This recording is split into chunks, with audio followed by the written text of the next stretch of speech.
Welcome to State Hornet News. My name is Gary Singh. And I'm Allison Mayhew. Here's the latest from the multimedia section at the State Hornet Newsroom.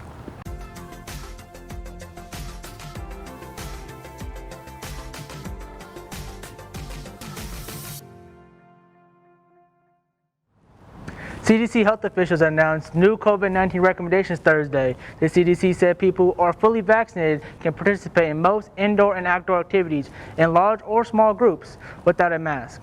I spoke with Sac State Associate Vice President and Chief Risk Officer for Risk Management Services, Gary Rosenblum, about how the new CDC guidelines will affect Sac State's plans going forward.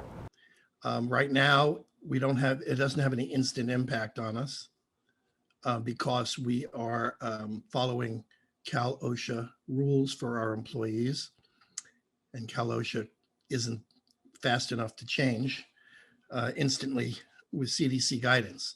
But we know all about it. We're looking at it. We look at it every day.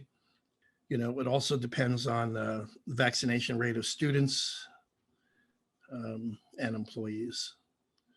That question I have for you was, will students be enforced to wear a mask in the fall? Probably not, because right now the mask mandate is going away. So several months from now, unless things reverse and the pandemic surges back, there probably will not be any mask mandate. Just to clarify, do all these organizations need to change for the policy for Sac State to change, or does one have higher priority? Typically, we work extremely closely with the Sacramento Department of Public Health, and typically they work very closely with the State Department of Public Health. And those two entities are pretty coordinated, and we coordinate with them directly. We talk to them constantly about what they want us to do and what is going on campus. And that means more vaccines, more freedom. More freedom means no masks, no distancing, full capacity. Food courts, all the activities, sports, all those things are expected to come back if we get a very high rate of vaccination and the people on campus are vaccinated. So it's all based on the vaccine. We encourage everyone to get vaccines as fast as they can and come to school in the fall. A search has been underway for Sac State's next police chief, and 3 final candidates have been invited to participate in town hall meetings this week on Tuesday, Wednesday, and Thursday at 3 p.m. The meetings will be held via Zoom and will consist of each candidate answering a prompt, followed by a Q&A where the audience can submit questions. The final 3 candidates include 2 current members of the Sacramento County Sheriff's Office and the Deputy Chief of University Police at Rutgers University. Students will be able to give feedback on the candidates through a survey, which will be sent out via a Sac Send after the town halls. Graduated students are wrapping up the semester and are focused on getting those picture-perfect photos. Multimedia reporter Alan Trinidad spoke to local photographers to get tips and tricks on how to take memorable pictures on campus for students' final goodbyes at Sac State. Bring in like flashes or anything. I like to use like the sunlight. I like to keep pictures mostly how you would see them with your own eyes, but just with that pop of color. The most common spots that I like to take graduates at Sac State is for sure like the Tower Bridge, the Sac State sign, the hallway in Mariposa Hall.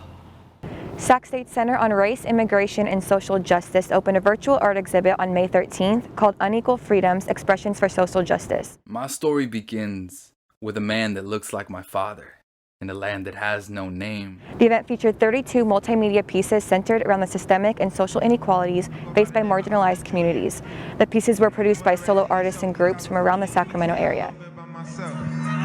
Yeah, I used to have hoop dreams when I lived on 98. Elmhurst Middle School, I had the low cut. The event is free to the public and can be accessed through the link on Sac State's Center on Race, Immigration, and Social Justice's website.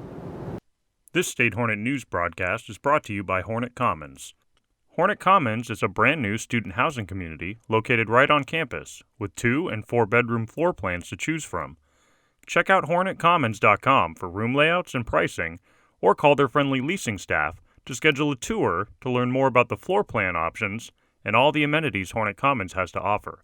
From fire pits to swimming pools and even a dog park, experience convenient living at Hornet Commons Student Housing Community. Visit HornetCommons.com today.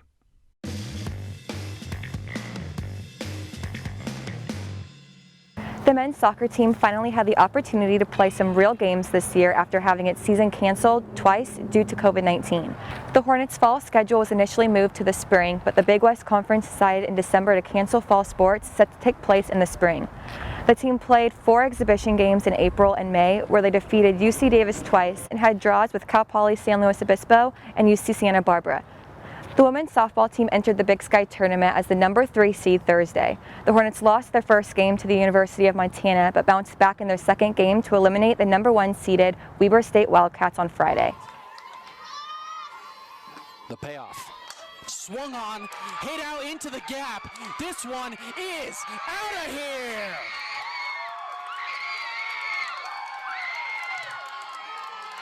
Full count, 1 out, and Lewa Day hits one off. Sophomore Lewa Day hit a 2-run home run in the top of the 7th inning to give the Hornets a 4-3 lead and the eventual win. The momentum was short-lived as the Hornets lost 5-0 later that day, once again to the University of Montana, ending their season with a final record of 15-27. Thank you for tuning into this edition of State Hornet News. That's a wrap for this semester.